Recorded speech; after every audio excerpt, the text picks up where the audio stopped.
Oh my gosh, Jack, I need to tell you about this new vegan diet that I'm on. Oh yeah? My body is feeling so cleansed and rejuvenated. I really feel like a human again. Oh, cool. And my mum bought the new vegan spiritual Buddha organic matter protein powder. I can't wait to try it out. Oh, nice. But Jack, something bad's happened. Oh, swear, what is it? You know my pet dog, Alfie? Alf?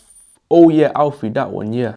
He just got run over by a motorbike. His body is flat on the ground and the next door neighbour's cats have started eating it. Jack, is horrible. Can't lie, that is peak, bruv. Anyway, what did you get for dinner, Sophie? Jack, did you even listen to what I just said? My dog just died. Do you even care about me anymore? Recently it feels like all you care about is that stupid cube of yours, your vapes, and your stupid video games. You just sit at home like a fat lazy pig. Actually, pigs are the most intelligent species, bruv. What are you on about? Oh, Jack, just fuck off. Whoa, Jack. It seems like you actually like Sophie, but you feel like it's hard to listen to her sometimes because the conversation topics bore you? Brother, exactly. Like, I actually like the girl, but I don't give a shit about a new vegan diet. As long as the ass is fat, that's all I care about. Okay, good bro, well at least you have a reason to improve your listening skills. I used to have the exact same thing with my ex-girlfriend. Do you mind if I share with you some tips so you can help get over this stage? Yeah, my guy, I'd appreciate that. Show me how it's done. Well, perfect bro, just take a seat and then we'll get straight into it on the whiteboard. Nah, man, don't sit down, that's too feminine, blood. Okay, yeah, just stand, that's cool. Okay, say less. Listening is focusing on what the other person is saying and paying attention to their words. Listening is so empowering. No, it's so powerful because when other people listen to me, it feels amazing. It feels like they're actually there, they actually care about me, they actually care about what I've got to say. But the thing is, we can listen to someone, but we can't build a deep connection just by listening. We need to have reflection as well, which is what reflective listening is. Reflection, on the other hand, is listening to what they're saying and then you respond with words in order to make them speak more or in order to make the conversation a bit more deeper and you can really find out more about the other person. We might do reflective listening in order to solve an argument we had with our mum, or you might do reflective listening in order to rizz up a girl and build an emotional connection with them, or you might do reflective listening in order to help your friend because he's gone through a breakup and you want to help him articulate his thoughts so he can get better. So there's five. There are 5 gems of reflective listening, and you probably do these already, but you're just not aware of them. There's presence, echoing, summarizing, labeling, and empathy. And they're all as important as each other. So, by the end of this video, you'll be a master listener. You'll be a master reflector. And the thing is, you can apply any of these gems and you'll be ahead of everyone. No one takes time to focus on listening. So, let's get into it. The first gem is presence. This is simply being in the moment in the conversation, being able to focus on the other person without thinking about what your mum's made for dinner, or you know, just like going off task and not focusing on the other person. So there's lots of ways to be present, and the first one is breathing when the other person's talking. You can breathe, do a deep breath, and then focus on your breathing, and then you're going to be focused back on the present moment so you can pay more attention to the other person so you can hear them better and actually reflect and listen on what they're saying. Another one is maintain steady eye contact, but don't stare into their soul like you're some Illuminati matrix person. Just maintain steady eye contact, look away when you need to, and then get back to them, making sure you're focusing on them and not looking at some other girl's ass that just walked past. No, there's no one out there, I'm just saying. And then you have an open posture as well. Because if you're like this and barely looking at them, like, you're gonna look like a creep, mate. You're gonna look weird. So have an open posture, nice eye contact, because it shows that you're there with them. It shows you're not thinking about anything else. And another thing is, a lot of the time when someone else is speaking, we have something that's been in our mind for 2 minutes that we really want to say. So what we do, as soon as they finish speaking, we say it straight away. But what this does is kind of devalues everything the other person is saying. And in that conversation, we were thinking about the future, not the present moment. This is basically saying to the other person, I don't give a shit about what you just said. Here's something more important though. The next one is put your phone on silent or just put it away somewhere so it's not going to be beeping off when you're talking to the other person. Because it's annoying when people's notifications keep beeping. Imagine if I was filming this video and the notifications kept beeping and I kept looking down on it. I won't be here with you guys. I won't be having this lovely romantic connection that we've got already. So when people talk to me, normally they don't have their phones out, probably because of my natural energy, but put it away. Don't have that pinging off thing because you're not going to be able to focus on the other person. Linking to phones. Don't go on your phone too much before you socialize, because A lot of the time on screens, let's say Instagram, TikTok, YouTube Shorts, it's very short form content. So we're going to scroll, and it's going to be harder to focus on long things. So you can't even write an essay after or read a book because your attention span is focused just to like 10 seconds. So when you do go out and try to speak to someone, it's going to be so much harder to be in a conversation and focus on them because you're thinking about Taylor Swift's new song or Kylie Jenner's new bum workout. And don't fidget or like do something when I'm not actually going to eat it. Don't fidget or do something else when you're speaking to the other person, because this means you're not paying attention to them and they're going to be like, this guy's annoying me, he doesn't even care about me. So be focused on them. All these tips will allow you to have more attention so you can focus more on the person, so you can reflect better and listen better and become a better reflective listener. This brings us on to our next gem, which is echoing. I'm going to show you a clip of Stephen Bartlett and Simon Cowell in a podcast,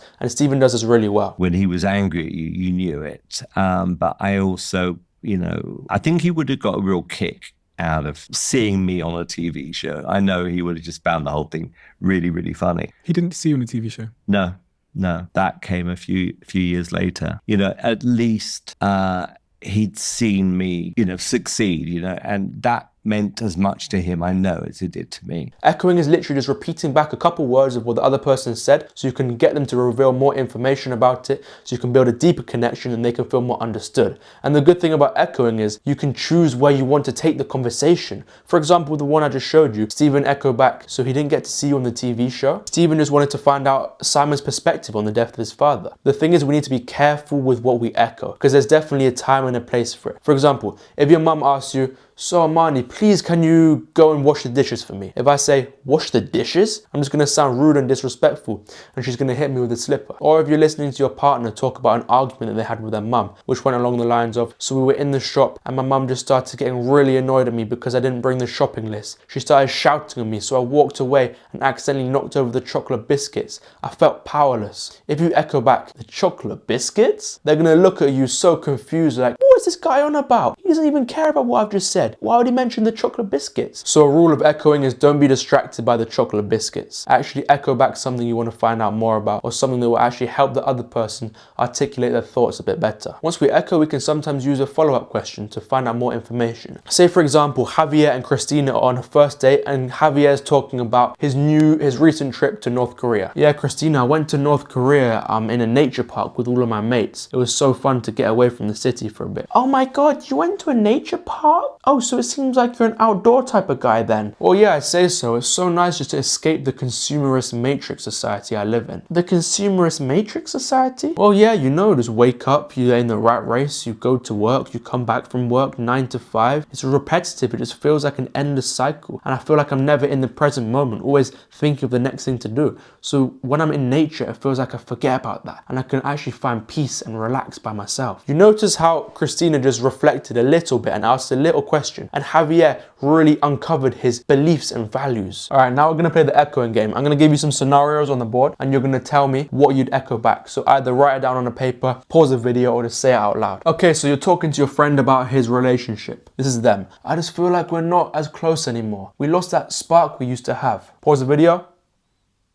Okay, cool. I'd echo back something like, that spark you used to have? Then they're going to talk about the spark. Not as close. And then they'll be like, well, yeah, we used to be doing all of this all the time, but now we're not doing any of this. We used to have a really big spark and I'd always used to see their family, but now nothing's happening. They're going to start to uncover their emotions and go deeper. Or for example, your younger siblings just come back from school and it's their first day of school. Oh my gosh, it was wicked. We made cheese sandwiches and played in the park. I was the king of the castle. I probably echo back something like, king of the castle? Because I don't know what king of the castle is. Explain it to me. I want to hear you. I want to listen to you. I want you to uncover what this means. Or you ask your mum how her day at work's been, and then she says something like this. It was packed full of meetings. It felt never sorry, I need to stop doing these impressions. It felt never ending. I had to meet this guy who people had been complaining about recently. I'd probably echo back something like, people have been complaining about? What happened with him? Was he like a dodgy geezer or something? It felt never ending. How long were you working for? The thing with this is, sometimes we can perfectly echo back some stuff, but sometimes we need to echo back some stuff, then add a little question into it. I'll show you one more. Ask your dad how his current dating life is going. I was texting this Spanish lady, but she wanted something deeper. Maybe I should just do it like we did back in the old day. I'd echo back something like, Spanish lady. Ooh, show me a photo, because I like Spanish lady. Or you could echo back something like, she wanted something deeper. And no, not in that sexual way. Sorry, I got a bit of a weird brain. She wanted something deeper. What does she want? What do you want? Do you want something shallow? Or you could echo back in the, how did you do it back in the old day? There's loads of echoes from this, and they're basically giving out a list of things, and you can choose what you want to echo back and make sure it's something you want to find out more about. The next gem is summarizing, and this is what we do after we do a bit of echoing. So summarizing is basically just repeating back what they've said in a summary-like way. So that's not a very good way of explaining it. So say you're on the bus and then you're speaking to a random stranger who's telling you about their views on the education system.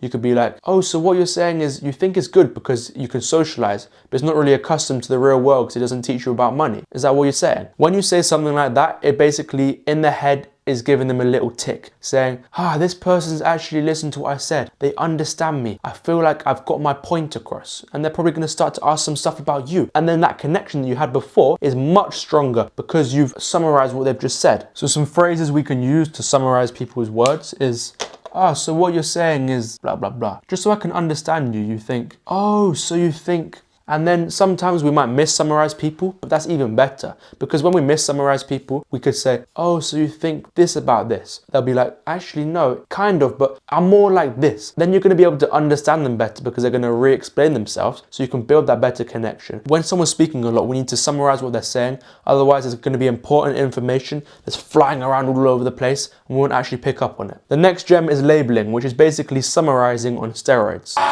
Labeling is spotting their feelings, turning them into words, and repeating their emotions back to them. This basically allows the other person to analyze their emotions so they can explain them deeper, and so you can build a deeper connection and take the conversation wherever you want. And I know I keep repeating deeper connection, but it's kind of the premises of listening and reflecting. So we're going to use phrases like it seems like, it sounds like, it looks like, so you feel like, instead of I think this, I think that, ba ba ba ba ba. Because when you have the word I in there, it kind of raises people's guard. If you say to people, I think you're angry. What? I'm not angry. What the fuck do you mean, bruv? It seems like you're a bit angry and upset. Yeah, man, I'm just annoyed, but yeah, I'm annoyed, you know? Like, see, it's there's a bit less friction compared to when you just say I. And then when you say, it seems like, it sounds like, it looks like, you feel like, whatever. This is taking the emotion out of their body, allowing them to analyze it so they can explain it more and feel better, or where you can take the conversation anywhere once you do that. We're going to go back to those scenarios from earlier, and we're going to play the labeling game. This is going to be a bit more fun. And one thing, we do labeling once we've done some echoing and once we've done some summarizing. Once we've actually understood what they're saying, then we can tap into the emotions a bit more. So your friend was talking about their relationship. We aren't as close anymore. It feels like we're losing that spark that we used to have. I'll be like, it seems like you used to have a really deep connection then. It sounds like you used to have a really deep connection then. So you feel like it's not as deep as before then. Okay, then back to the mum one. You were asking her how her day went at work. It was packed full of meetings. I met up with this one guy who people have been complaining about recently. It sounds like it was a long day. How did you handle the guy? Oh, it sounds like that guy must have been a pain in the ass. Or it seems like it was a rough day. How did you handle the guy? You can label, then sometimes add some questions. But sometimes you can just do a pure label. Or you were asking your dad about how his dating life was going. I was texting this one Spanish girl, but she wanted something deeper. Maybe I should do it like we did it back in the old day. It seems like you used to have the hang on you back in the old day. How did you do it? It seems like the dating apps have been unsuccessful. How did you do it back in the old day? It sounds like these girls on the dating apps are a waste of time. How are you finding them? There's so many different ways you can label, but these are just a couple of examples. And one mindset tip for labeling. It's gonna seem a little bit robotic at the start because no one's ever told you to label. I don't know if you've read any books on social skills and communicating and reflective listening, but no one's ever told you to actually label in school. But just think of it as repetitions. The more of it you do, the better at it you'll become, and then the better reflective listener you'll become over time. So it takes practice and repetitions. The fifth gem is empathy. There's this quote I want to tell you. It's from Atticus Finch in To Kill a Mockingbird. If you can learn a simple trick skill, you'll get along better with all kind of folks. You never really understand a person until you consider things from his point of view, until you climb in his skin and walk around in it. Empathy is understanding how people feel. There's two stages to empathy. So stage one empathy is imagining things if you were in their shoes. And stage two empathy is imagining how it will feel to be that person in that specific situation based on their values, beliefs, and experiences. I'm gonna go over a little story of how I use empathy when I was working in a restaurant. I've used some other tips, I used some other gems in there, so try and pick them out. This lady, she pulled me over to her table and she was in a bit of an annoyed mood. She told me how her food was cold and the other waiter waiter had asked her how her food was 1 minute after she started eating. So I told her he shouldn't have done that, and I can see why you're annoyed. I can see why you're upset with the food. Then she went on to explain how her food was basically terrible, how her broccoli was as hard as wood and her chicken was really cold. When she said those two phrases, I was like, hard as wood? Then she went on to explain how the broccoli, she started hitting with the fork to show how bad it was. Then I really understood how it's unedible to eat. And meanwhile, when I was talking to the lady, her husband was eating his fish and chips, and it looked like he was really enjoying it because his food was hot, he had good food. So this definitely made the lady a little bit more annoyed too, which I noticed. Once she fully addressed her problems and I fully understood them, I said to her, I'm really glad you pulled me over. I can see this food is definitely not edible to eat, and I understand why you're not happy with it. Then I gave her the menu and asked her to pick any other dish to swap for the other one that she had, and I could sense her energy was a bit more relaxed. She seemed a bit more at ease because I handled the situation so well. And in that situation, stage 1 empathy was me saying, look, yeah, the food isn't edible, you can't eat that. I can completely understand why you're annoyed. I'd be the same too. Stage 2 empathy was more of a mindset realization. I noticed that her husband was enjoying his food, which probably made her more annoyed because she was missing out. I also noticed that the waiters came up to her when she was still eating and when she only just started eating, which was kind of made her feel rushed. So based off her experiences, I understood them, and then it helped me handle the situation better. And that's an example of stage 1 and stage 2 empathy right at hand. And empathy is more of a mindset shift. It's less of a practical advice. So empathy helps you be better at the other 3 gems, which is echoing, reflecting, and labeling. I remember my mum was annoyed at my younger brother a couple days ago. Then I actually used all these examples. I used the reflection techniques, the listening techniques, the empathy techniques, and I was just practicing them on her. And then after we were speaking for about 10 minutes, she looked at me, she smiled, and she was like, thank you for listening. And I was like, damn, no one's ever said that. No one's actually really said, thank you for listening. So go out and practice them now. Go and practice them on your mum, on your family members, at the people at work, at the people at the park, wherever you see people, and you'll slowly start to see them improve. And then you'll become a master Lisflector. I should have called it Lisflector. Lisflector. I don't know. Reflective listening is just better. Okay, I'll see you in the next one. Adios, amigos.